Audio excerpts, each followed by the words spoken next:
Right. Hey Fenlanders, welcome to Fenland Farming Adventures. Hello guys. I'm Anna. And I'm Daniel. Yeah. What a world we live in. You wish you were this pretty. Kidding. I'm kidding. Right, we are going to do a... Yeah? Right, I've got... I wrote them all down. Right. A whole list of questions for you. We were hoping that we could do this with Grumpy Grandad, but if you just saw in our live, we literally just did, he's extra specially grumpy. Oh yeah, he's got a tractor to fix anyway. He's got somebody in the yard fixing the tractor. So it's like extra specially grumpster. Yeah. Right, so before we get started, I have wrote some notes so I don't forget anything. We just wanted to mention Smart Farmer, which we use all the time on the farm. Yeah, Smart Farmer is just a simple to use, easy to use maintenance app for your machinery. Bigger farms where, for example, like you're not talking to each other all day. If there was an issue on one of the tractors, you just put it in your app, don't you? And then once you've got it in your app, everyone else can then see who's logged into the app that there's an issue with that tractor. Get my scanner up, scan my tractor. Your little sticker. Then it should bring up the 215R. There you go. Yeah. Show the screen. So brings up my tractor, and then I said checks. Daily checks. Start checks. So I've got oil, waters, fluids, back end oil, windows, mirrors, brake check, wheel nuts, tyres, everything that I think should be serviced every morning, you know. And then everybody on the farm knows you've checked that tractor out. And if you have an accident, you can then say to the police, look, my tractor was perfect this morning, my trailer was perfect this morning. Tyres, trailers, wheel nuts, everything, no leaks, all good. Yeah, so you've got some come-backins. Just so you guys know that there is a free, I think it's 21 or 28, I think it's 28 day 28 trial. Day trial, yeah. So that's for free, so you can use it. And also, if you enter the code Fenland10, you get 10% off a 1-year subscription. So don't forget that, guys. On to today's video. Yay! So let's do it. Woo, woo, woo, woo. Harvest is obviously finished for us now, guys. And without too much issues. Yeah, a couple of free breakdowns, but nothing. Would you say this year, in terms of the weather, has been like the worst harvest? I mean, I wish I'd got into my wheat about 2 weeks sooner, and I think everybody would probably agree with me on that. But the moisture went right, wasn't it? No, it kept raining. Right. Yeah, so how could you have started? Well, that's what I'm saying. Yeah. I'd like to. I could have, if it had stayed hot and dry, I could have got into the wheat. But as we know, a lot of you guys are still. Some people are still going. Still struggling with your wheat. But yeah, we hope you guys get on okay, and hopefully weather does subside and you can get something done and it stops raining. But yeah, send the rain our way. I wrote all the questions down. Yeah, go on. Ryan Allison said, why do you often see fields that are half cut or have a strip of crop left? Is it to do with the moisture reading? Yeah, maybe Ryan, yes. Obviously we've had some strips left. Yeah, just because it started raining or we've run out of time or it's late at night and we just can't be bothered to finish that particular strip. So first place we start the next day is either that or we're broken down or something, just leave it and head off, you know. So it's not to do with the moisture reading? Yeah, it can be. Yeah, if it starts raining, we obviously leave that field, don't we? So yeah, it can be either that, or they could be leaving it for pheasant strips or something like that, and you just don't know, do you? So Matthew Bower said, how would you say this year's harvest compares to last harvest? We were spoilt with last year's harvest, weren't we?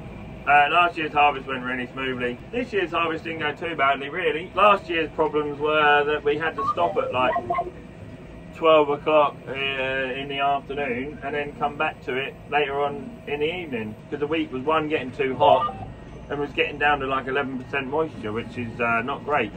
So last year you had the exact opposite? Yeah, last year we had the exact opposite. No, it was just a bit of a panic this year to wonder when we were going to get started. Once we got started it wasn't too bad really. A couple of breakdowns, but it rained when we broke down, so I'm too unhappy. Every year is different, that's what I like about farming. Auntie Dar said, if money was no issue, what tractor and combine would you have? That's a good question. I think I would quite like a fast track, and then I'd probably like a 6R250. And also I would like a 1455 XL. What's that, what make? Case. An old classic. I'd also like a 4955 maybe, or a 60 John Deere, an old classic. You're talking tractors now or combines? Yeah, tractors, yeah. Right. So yeah, them two classics. I quite like an MB track as well in the shed. Maybe an MB 1800 would be lovely. They don't make them anymore. They were like the original first fast track. Right. Why don't they make them anymore? They stopped making them in the 90s. They were Mercedes made them, and then they just stopped making them for some reason. They seem like they've got the thing bang on for trailer work and stuff, you know. And what combine? Combine, I think I'd probably just have, like we were saying a minute ago on the live, you could have a X9 or a 8900 from Class, but then looking at the straw quality coming out of the back of them, it just chews the straw to bits. So I would have a twin rotor Class, I think, maybe a 7700 like my cousin Tom's just got rid of. Right. Which is equivalent to a 7760, I think, the older version. So not too big a combine, maybe a 35-foot cut and a flex draper header. Yeah, so 35-foot cut, something along the lines of that would suit me down to the ground, you know. I'd be able to romp along and get done harvest in no time. Or, I don't know what the John Deere equivalent is, I think the X9 maybe, go for one of them.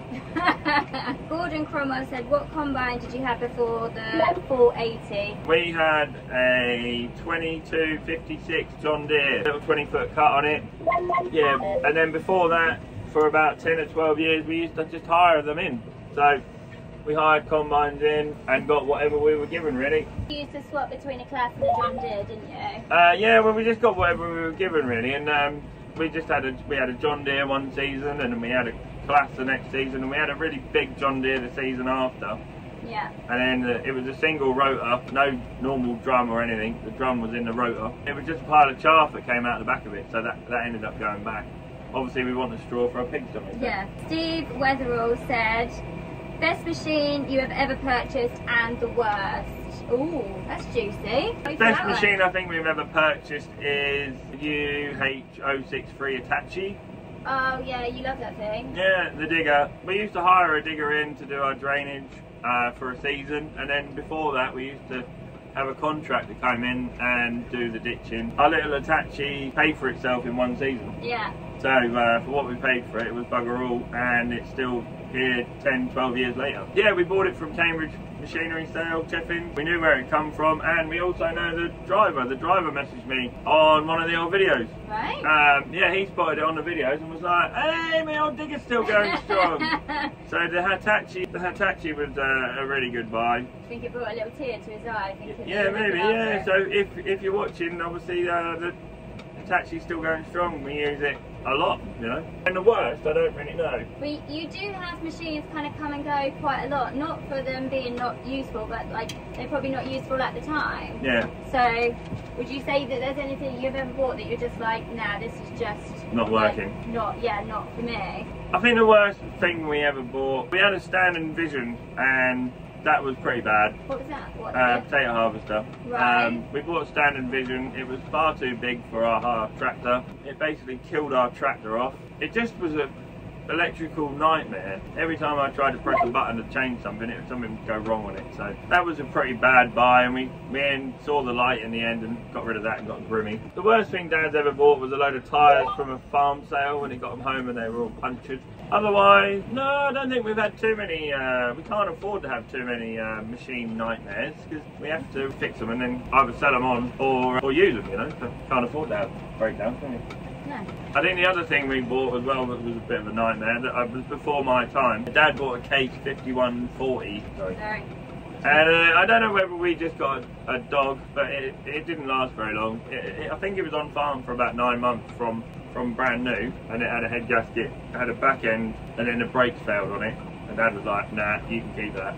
Right. That's gone back. And so you can't say it's Case because you quite like Case, don't you? Do you say they're one of your favourite? Yeah, I quite like the old classics and stuff, and I still, obviously, when that tractor was on farm, I'd have been 10. So to me to be learning to drive on what was then the biggest tractor on the farm, yeah. I still really like cruising around in them. But it was nice to drive and stuff, but it just whined a lot, and it obviously went wrong. So that was a pretty bad nightmare. Right, next one. Go on. LMB88 said Larrington trailers or Western? The Western's good, the Larrington's good, and they've both got their uses. One's a root trailer and one's a grain trailer. For grain, the the Western is mega. I've got no preferences to any make or any models. I'm not religiously set on anything that was like, oh, I ain't having that because it's so and so brand. Yeah. I just tend to go for stuff that's the right money, the right time. The Western trailer is a mega trailer for holding grain. It doesn't seem that the Larrington, little Root King Larrington, we never actually got around to using our new Larrington trailer, the big bulk trailer. Does that mean you're going to be using it for muck though? Yeah, it's been on muck now. I washed it right down, or Bailey washed it right down and got it all clean and stuff, and it seems too good to be using for muck, but that's why I bought it to use for muck. So the Western, there's a story about the Western as well. Bought it from a farm sale because it was half price, and then once I bought it, my friend Farmer Palmer, who's been on the channel a couple of times, was like, oh, you do realise it's all bowed out and bent? And I was like, oh no. But you'd already bought it? I'd already bought it. When I went to pick it up, I jacked it up and made sure it was straight, and it was straight. They'd had it on its side, I think, and then put a loading shovel inside the trailer and pushed the side out, and then picked it up and done the other side. Either that or they picked it right up with a loading shovel and bowed the side out of the trailer. So there was a couple of little cracks on the frames of the bulk trailer, but I welded them up, and Grumpy Grandad pushed it in with the diggers and stuff. We just say now we can get more in it. And obviously you lot have seen the Western trailer on our previous videos, and none of you lot have noticed that there's anything wrong with it. So there really isn't anything wrong with it. It's pucker, but it was half price. It was about 7 or 8 grand cheaper than its sister trailer. Tom RT Car says, what is your favourite harvest food delivery? My sat-nav's working properly. A cheeky little kebab, cheeky little roast dinner. I had a roast dinner delivered this year. I had a McDonald's delivered this year. Fish and chips always goes down a treat. What's your favourite? What's your favourite? Yeah. You're in a roast dinner in the combine? Yeah. Yeah, but this year has been a pain in the arse because my sat-nav's not been working properly, is it? Or your... So this year's... laser. My laser. This year's perfect harvest delivery was a McDonald's sweet chili chicken wrap. A crispy one, not a gooey one. I quite like an ice cream. Yeah, an ice cream delivery don't hurt either, does it? It's nice to have something to look forward to. Mrs. Farmer says she's going to get an ice cream delivery truck and just go round to harvest. Yeah, I see that, yeah. Yeah. Yeah. Make a fortune. Yeah. She don't work during the half term, just show. So no. Ian Haggett said, how long did it take you to dry out all the crop with the leaf blower? About an hour. Came down a percent an hour. I came down with my Dyson hairdryer as well. Yeah, we started one end of the field and worked our way back. You just met in the middle. Yeah. Martin Johnson said, when are you going to combine the potatoes? Yeah, not long now, Martin. Won't be long. I know you like a potato, good boy. Yeah, we'll get that combine in there and see if we can at least windrow, go swarfing with it. You guys all know Martin from our sale videos. Yeah, really. series Donkey machinery. Kong, you call him. Yeah, DK. So Peter Freebold, this wasn't a question. I just noticed that there was some mentions, like when we've been doing videos. Yeah. I always think it's quite funny some of the things that people say, and I said about how important communication is when you're working. Yeah. Because sometimes Dad's like, do this, and I'm like, what? Like, I don't always get it. I mean, you're much better at it, but I just wanted to mention it because he said about how important communication is, and I was like, yeah. See, right. I'm glad someone agreed with me, so thank you, Peter. Yeah, Dad just thinks everybody knows what they're doing. He does, doesn't he? Yeah. Another thing that's not a question, but I just thought I'd mention it. Finn 7050 said about what they're growing. They're going to grow Crusoe and Zayat next year. Yeah, they've done relatively well this year. Finn, I think you're right. I'm going to try some Zayat this year. Crusoe, I think Crusoe grows pretty good around here. Yeah, but we're quite happy with our Gleam and our Skyfall, to be honest. I think we just need to try a different seed. I mean, my cousin Martin's had Zayat this year, and he's now going to grow Zayat again, so that obviously worked well for him. My cousin Oliver, he has grown some Dawson, and that went all as fat as a pancake, so I don't know how everybody else has got on with Dawson. Somebody did say about a variety called Oxford, I think. Beowulf. Beowulf, yeah, it was meant to be a good one as well. We're trying to get hold of some Beowulf seed, but I think that's for next year.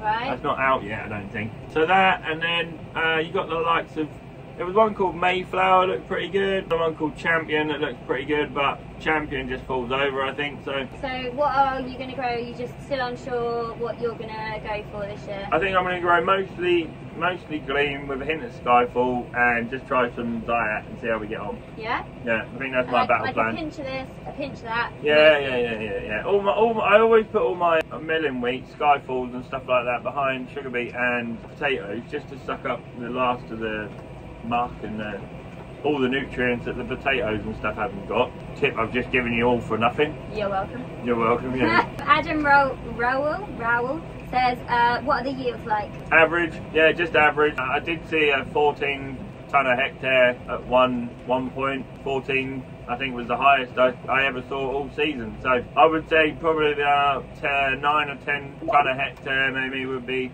a nice average this year. As where last year I saw an average of like, well, Combine was saying 18.3 tonnes a hectare at one point, which I worked out as 7.3 tonne an acre. And I believe it, because the Combine was filling up so fast, unbelievable. So yeah, just average, nothing to write home about. A total letdown on what last year was like, you know.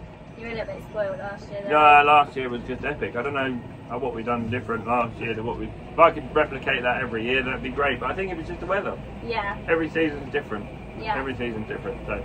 And then we didn't really have anything else, but we did have like some really nice words of support when I was doing a bit of tractor driving. Like Nathan Baker said that I'm doing a good job and I should give myself a bit more credit. Because when I did a bit of driving, like obviously you'll see when I next do a bit more driving, I really don't know what I'm doing, but I'll give it a go. Yeah, well that's what I said to you, like, you know, when I say go away from me, you're like, oh, like that. And I'm like, just go away from me, Anna. At which point you want to... I know, but then I was doing it like too much. So yeah, I just do a little bit. You can go a little bit like this, look, and come back straight away. Yeah, now you're going to wonk it. I don't know. It's whole vein, isn't it? So I don't think there's much else that we really need to talk about, but I think we covered all the questions. I know you've been talking a little bit about the red tractor thing. I wondered if we could just touch upon that before. I think the red tractor thing is a great idea. Last thing I want to do is upset anyone, but the red tractor certificate or label of authenticity or label of quality has just been ruined now by the fact that the government are bringing in unassured produce. In some cases they have been labelling meat from outside of our country with the red tractor thing. So I know for a fact that the meat was coming in from Poland and soybeans coming in from Brazil are then quality assured as soon as they're unloaded off the lorry and put into the lorry. That's not on, is it? That's not good, and it just annoys me, but I just want a red tractor label for quality assured British produce that's actually British, made in this country, packed in this country, and anyone else can have a massive label saying this is from somewhere else. That's all I want. Yeah, okay. I mean, the red tractor thing is tarnished now. It's tainted. I don't think there's any coming back from that. So we just wanted to not tarnish anything. Not tarnish but just anything. say how we feel. Yeah, just explain how I feel, really. I kind of feel like I would buy everything red tractor if the red tractor thing, if our government backed us up for not letting stuff come into the country as red tractor stuff. So red tractor effectively is just supposed to be from the UK? Yeah, it's just meant to be quality assured produce. From the UK? I don't use any banned chemicals, I don't use any products like on farm that I shouldn't. I don't set fire to squirrels, I don't I don't like abuse my workers, I don't make them do anything without proper PPE. I don't go spraying without PPE. I keep all my grains in the correct stores. I make sure my stores have not got rats in them, and make sure all my stores are cleaned, disinfected and everything. That's basically what the red tractor's doing. Yeah. Just giving you a peace of mind that it's come from a quality background. So your food has not been in a trailer that's had pig muck in it, let's say, and then just swept out or left in the rain. To get tainted, basically. Yeah, like the shed hasn't had chicken muck in it and stuff like that, and just to make sure your food comes from a good quality place. So yeah, great idea. Now tainted. When did it turn? When everyone started finding out that they were putting Polish pork and stuff in packing it in I think it was up in Yorkshire somewhere, packing it up in Yorkshire and then calling it British pork with a red tractor label on it. When was that? A couple of years ago, I think. okay. And certain instances have been like that. Like we were talking about the soybeans. I don't know whether them soybeans have just gone into the food processing chain, and then as soon as they're ready for human consumption, somebody's stuck a red tractor label on them. So it's annoying, but I mean, soybeans can't grow in this country anyway. But I mean, it'd be interesting to Don't find put out. red tractor on it. Yeah, don't put a red tractor on it. Yeah. Yeah. It doesn't deserve to have our quality assurance because it's not quality assured. It could have had 15 different banned chemicals on it, and That we don't know about. yeah, just annoying. So that's a little thing. So We just wanted to know what your thoughts are on it. Sometimes it can seem like we're having a bit of a rant, but we're not. no, We're just saying how we feel, but Yeah. it can look like we're it's just annoying that it's been tainted and tarnished. But I totally agree with the idea of it. If I'm going to have a quality assured produce, everyone should. yeah, everyone should, or it doesn't come in. Everyone should, or it doesn't come in. I don't want your lesser quality. And the lesser quality stuff is cheaper because it hasn't had to go through all these hoops. Yeah. And that's another annoying thing. Because then your stuff's looking like it's too much money. Yeah, so my quality product that has had somebody crawling all over it, testing everything on the farm, they've tested and come and checked and made sure everything's clean, tidy and working properly. They haven't had any of that, so they can produce it cheaper, you know. It's basically they have to come and see where all my waste oil goes and all my recycling goes to the correct place and stuff. And every time one of them little things happens, it cost me 150 quid, 200 quid, you know, and then it cost me £300 for him to come out for the day to check all my paperwork. You have to pay for it? Yeah, I have to pay for it, yeah. Oh, I have to pay for my recycling and stuff, don't I? So, yeah. Not having a rant, I think the idea is great. I think it's well worthwhile. We need some backup, don't we? Yeah. So thank you guys. Really appreciate you watching today. If you have enjoyed today's video, don't forget to subscribe. Yeah, make sure you go and subscribe, guys. Really help cheer me up while I've got pneumonia. Cheers, guys. Bye. See you later. Bye.